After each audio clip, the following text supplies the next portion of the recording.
देखो चाचा का ये है, लोग बोल रहे हैं कि भाई उनका कद छोटा हो गया है, यानी कि छोटे भाई हो गए हैं। तो कैसे तुम अभी कम आंक सकते हो?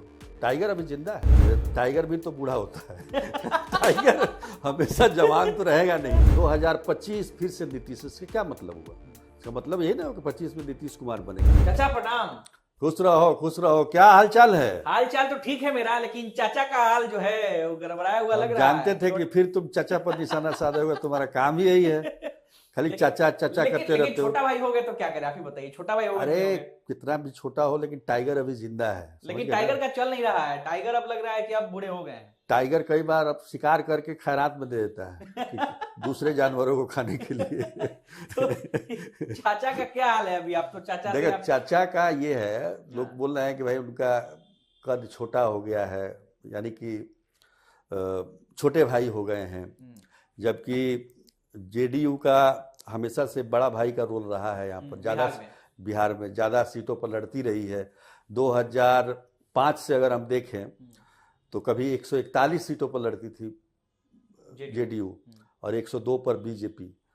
लेकिन बीच में बीजेपी से जब रिश्ता खत्म हुआ, तो जब ये नीतीश कुमार आरजेडी के साथ चले गए तो 101 का हो गया, तो वही कम हो गया, संख्या वही कम हो गई चुनाव लड़ने की। 2020 में भी जो चुनाव लड़ा गया तो उसमें 122 सीट मिला जेडीयू को और 121 सीट मिला बीजेपी को। ठीक है ना? वो अलग बात है कि उसमें से बीजेपी ने 11 सीटें दे दी वीआईपी पार्टी को, तो उनका 110 हो गया, और जेडीयू ने 7 सीटें दे दी जीतन राम मांझी को, तो 115 हो गया।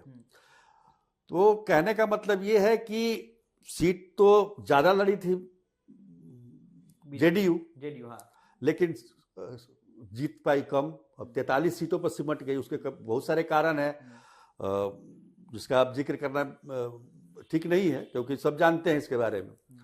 तो अभी का जो मंत्रिमंडल विस्तार हुआ है उसमें 7 सीटें जो खाली पड़ी हुई थी मंत्रियों की, वो बीजेपी के कोटे की थी। उसमें जेडीयू का कुछ भी नहीं था। इसलिए नहीं था क्योंकि जो फार्मूला तय हुआ था 2020 में कि 3-4 विधायक पर एक मंत्री होगा, तो 43 में जोड़ लो कितने होता है, 43 तिहाई 39, या चौका कर दो, 13 चौका कितना हुआ, 52। तो वही 13 के लगभग में बनाया है। 52 होना चाहिए, लेकिन 43 में 13 मिल गया उनको, 13 मिल गया, तो ज्यादा ही मिला। और इधर 21 है, तो 21 चौका हो गया 84, 80 है इनका, 80 के आसपास है। तो ये उसी फार्मूला के तहत ये बनाया गया है। इसमें बहुत ज़्यादा इसमें दिमाग लगाने की जरूरत नहीं है। दूसरी बात मैं ये कहूँगा कि भले ही आप कहिए कि 2020 में जेडीयू को कम सीटें आई हैं और वो कमज़ोर हो गई है, लेकिन वही जेडीयू लोकसभा के चुनाव में किस तरह से फाइट बैक करती है। 17 सीटों पर लड़कर बीजेपी 12 सीट लाती है, और 16 सीटों पर लड़कर जेडीयू की भी 12 सीट होता है। तो कैसे तुम अभी कम आंक सकते हो? टाइगर अभी जिंदा है। लेकिन टाइगर अब कहीं ना कहीं थोड़े से हल्के पड़ रहे हैं, कहीं कुछ बोल नहीं रहे हैं। और अब तो देखिए बीजेपी भी कभी हाँ कहती है, कभी ना कहती है, ना नहीं कहती, लेकिन कभी हाँ में चुप्पी साथ देती है। देखिए क्या है ना कि अब उम्र भी कोई चीज होती है ना, उम्र के साथ साथ टाइगर भी तो बूढ़ा होता है।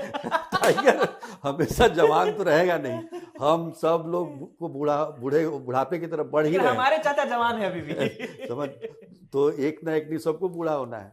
तो वो स्थिति परिस्थिति आती है, लेकिन राजनीतिक चाल और राजनीतिक समझ जितनी नीतीश कुमार की है, मुझे नहीं लगता कि बिहार में किसी के पास अभी वो शक्ति है वो समझने की।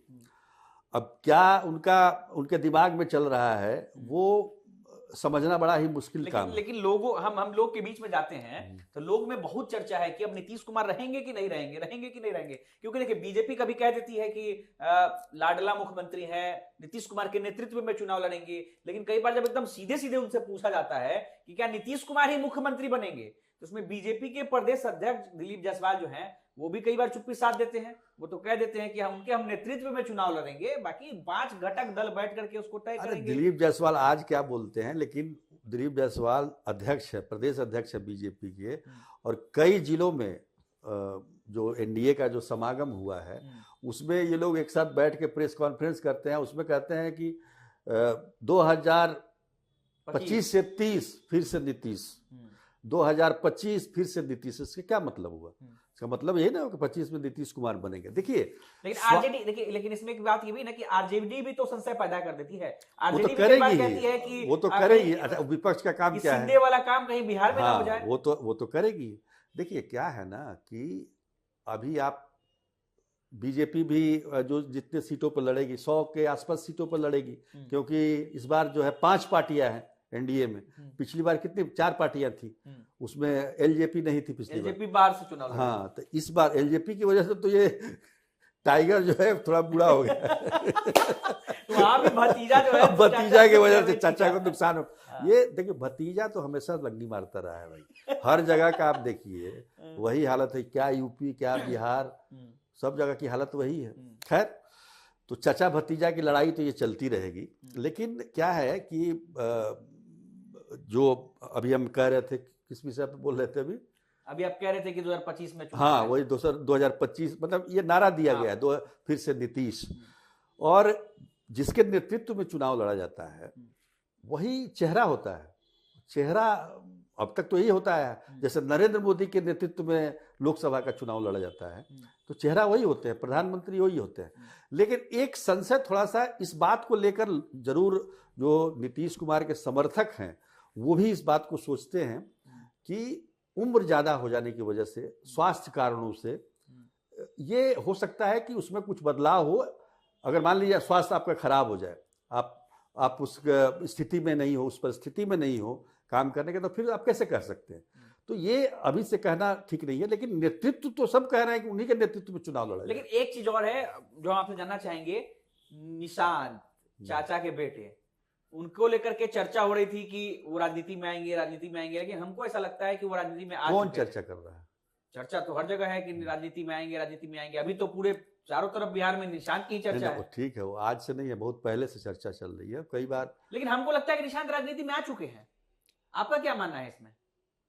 नहीं, मतलब कैसे किसी पार्टी की सदस्यता उन्होंने ली है, कोई पद उनको मिला है? नहीं, लेकिन अब अपने पिता के लिए वो वोट मांगने लगे हैं, बार बार मीडिया के सामने आ रहे हैं। वोट मांगना, वोट तो मतलब कोई आम नागरिक भी किसी के लिए वोट मांग सकता है। उतना पहले कम नजर आते थे, लेकिन अगर पिछले 1-2 महीने की अगर बात करें तो निशांत बार बार मीडिया के कैमरे के सामने आ रहे हैं, बार बार वो बातचीत कर रहे हैं। पहले ऐसा कहा जाता था कि निशांत मीडिया से बच के निकल जाते थे, लेकिन अब रुक कर बात कर रहे हैं, पिता के लिए वोट मांग रहे हैं, लालू पर बोल रहे हैं, तेजस्वी पर बोल रहे हैं, प्रशांत किशोर पर बोल रहे हैं। नहीं, ठीक है, देखिए आने में कोई दिक्कत नहीं है। देखिए वो भी, निशांत भी नीतीश कुमार के बेटे, इतने बड़े राजनीतिज्ञ के बेटे हैं, तो निश्चित तौर पर राजनीति तो बचपन से ही देख रहे होंगे अपने घर में।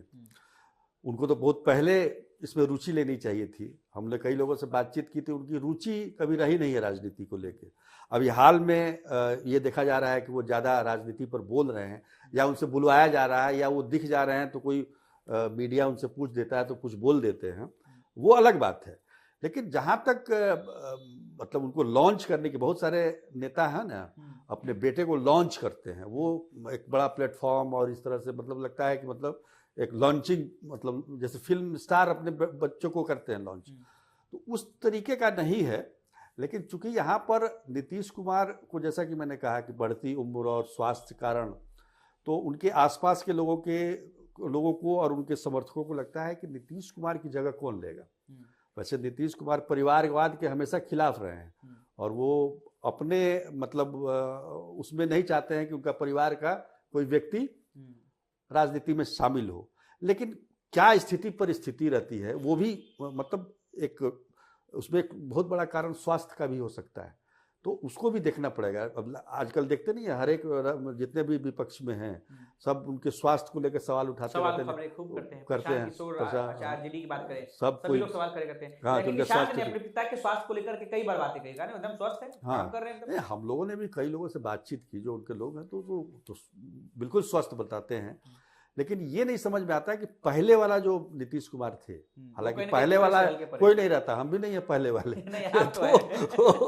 तो उसमें थोड़ा सा, अब जैसे भाषण जो देते थे, वो जो उनका एक्सपीरियंस हुआ करता था, जो प्रेजेंटेशन था, उसमें गिरावट देखी गई, उसमें नो डाउट। हाँ, उसमें मतलब थोड़ी बहुत मतलब जिस प्रकार की अपेक्षा उनसे की जाती है उस प्रकार की नहीं होती है, तो उसको लेकर लोग बात करते हैं निश्चित तौर पर। लेकिन इसका मतलब ये नहीं है कि मतलब वो चाहेंगे कि आ जाए निशांत राजनीति में, क्योंकि उनके राजनीति का मुख्य आधार रहा था परिवारवाद का खिलाफ करना। तो ऐसी परिस्थिति में अगर वो वोट मांगते हैं, अगर मान लीजिए वो कोई भी अपने पिता के लिए कह सकता है वोट के लिए कि उनको वोट दीजिए, उनको मुख्यमंत्री बनाइए, तो ऐसी कोई बात नहीं है। लेकिन फिर भी मैं कहूँगा कि स्थिति परिस्थिति आने वाले समय में क्या होती है वो देखना पड़ेगा भविष्य के गर्भ में।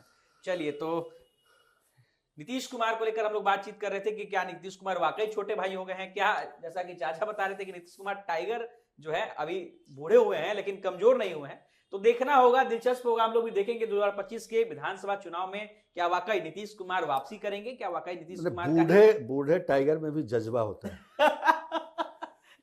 तो उनके अंदर जज्बा कितना है वो 2025 के चुनाव में देखते हैं। और 2025 के चुनाव के नतीजों के बाद भी अभी देखो एक साल में 4-6 महीने से कितने एक्टिव हैं नीतीश कुमार। कोई भी कार्यक्रम नहीं छोड़ते हैं, हर एक कार्यक्रम में जाते हैं। अभी प्रगति यात्रा कितना लंबा उन्होंने किया, पूरे बिहार को घूम गए।